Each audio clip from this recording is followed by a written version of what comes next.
Senhoras e senhores, eu queria iniciar citando o deputado Ulisses Guimarães, que, se vivesse ainda, certamente ocuparia um lugar de honra nessa solenidade. O senhor Diretas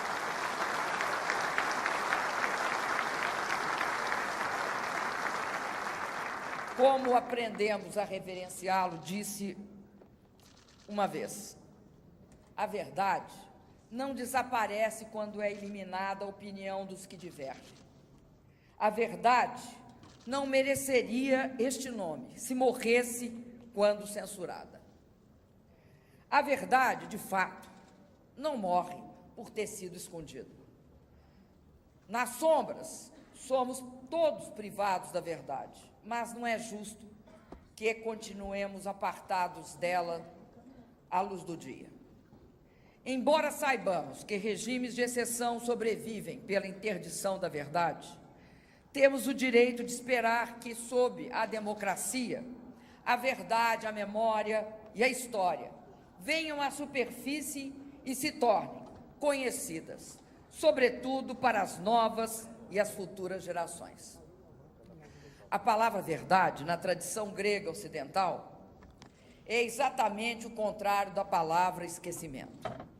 É algo tão surpreendentemente forte que não abriga nem o ressentimento, nem o ódio, nem tampouco o perdão. Ela é só e, sobretudo, o contrário do esquecimento. É memória e é história.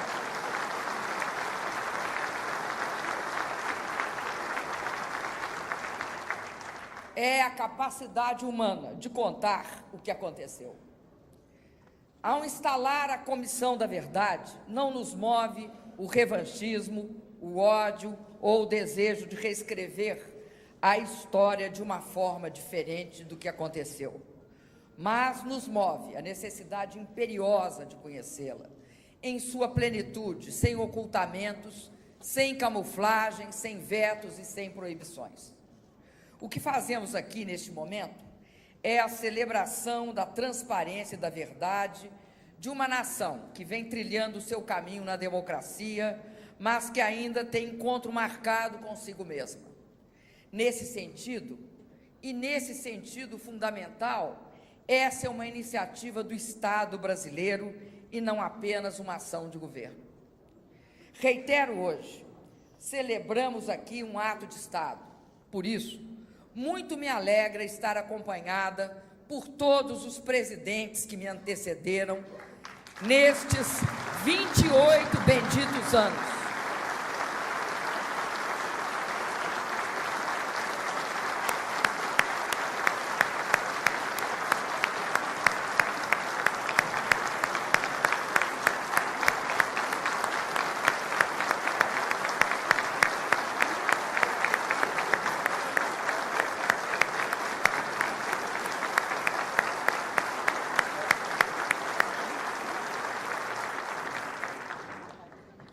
Por isso, muito me alegra estar acompanhada por todos os presidentes que me antecederam nestes 28 benditos anos de regime democrático. Infelizmente, não nos acompanha o presidente Itamar Franco, a quem rendo as devidas homenagens por sua digna trajetória.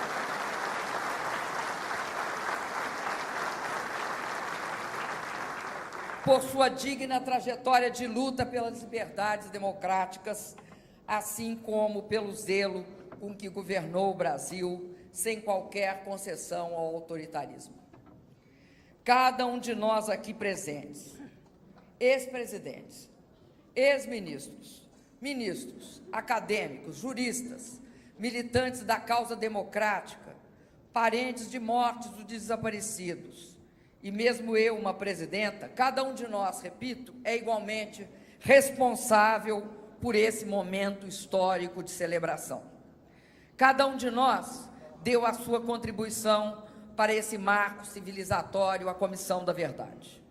Esse é o ponto culminante de um processo iniciado nas lutas do povo brasileiro, pelas liberdades democráticas, pela anistia, pelas eleições diretas, pela Constituinte, pela estabilidade econômica, pelo crescimento com inclusão social.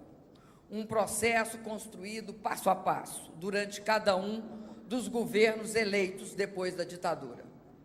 A Comissão da Verdade foi idealizada e encaminhada ao Congresso no governo do meu companheiro de jornada, presidente Luiz Inácio Lula da Silva, a quem tive a honra de servir como ministra e a quem tenho o orgulho de suceder.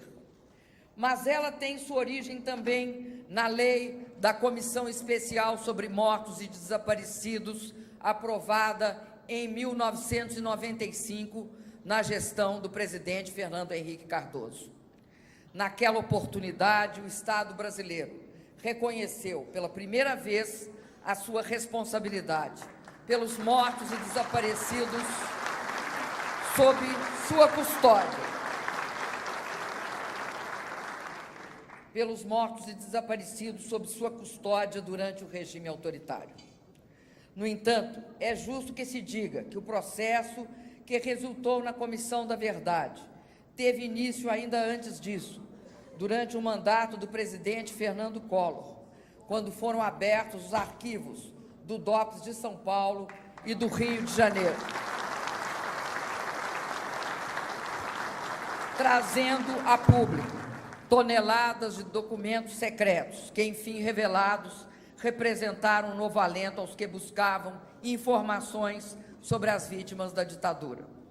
O Brasil deve render homenagens às mulheres e aos homens que lutaram pela revelação da verdade histórica, aos que entenderam e souberam convencer a nação de que o direito à verdade é tão sagrado quanto o direito que muitas famílias têm de prantear e sepultar seus entes queridos, vitimados pela violência praticada pela ação do Estado ou por sua omissão.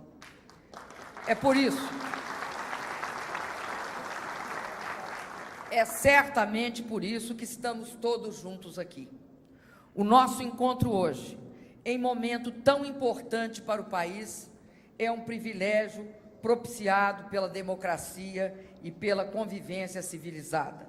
É uma demonstração de maturidade política que tem origem nos costumes do nosso povo e nas características do nosso país. Tanto quanto abomina a violência e preza soluções negociadas para suas crises, o Brasil certamente espera que seus representantes sejam capazes de se unir em torno de objetivos comuns, ainda que não abram mão, mesmo que mantenham opiniões divergentes sobre outros temas, o que é normal na vida democrática. Ao convidar os 7 brasileiros que aqui estão e que integrarão a Comissão da Verdade, não fui movida por critérios pessoais nem por avaliações subjetivas. Escolhi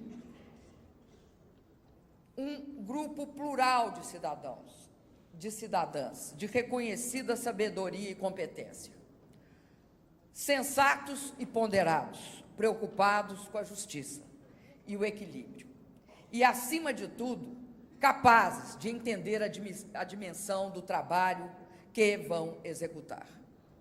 Trabalho que vão executar, faço questão de dizer, com toda a liberdade, sem qualquer interferência do governo, mas com todo o apoio de quem necessitarem. Quando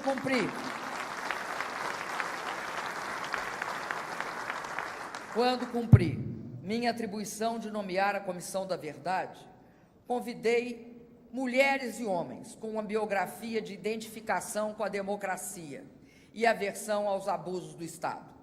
Convidei, sobretudo, mulheres e homens inteligentes, maduros e com capacidade de liderar o esforço da sociedade brasileira em busca da verdade histórica, da pacificação e da conciliação nacionais.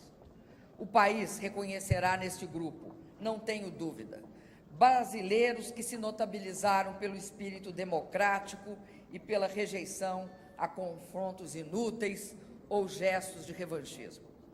Nós reconquistamos a democracia à nossa maneira, por meio de lutas e de sacrifícios humanos irreparáveis. mas também por meio de pactos e acordos nacionais, muitos deles traduzidos na Constituição de 1988.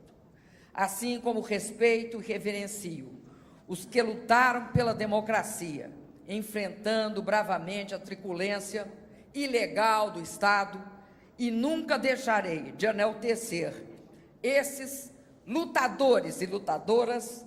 Também reconheço e valorizo pactos políticos que nos levaram à redemocratização.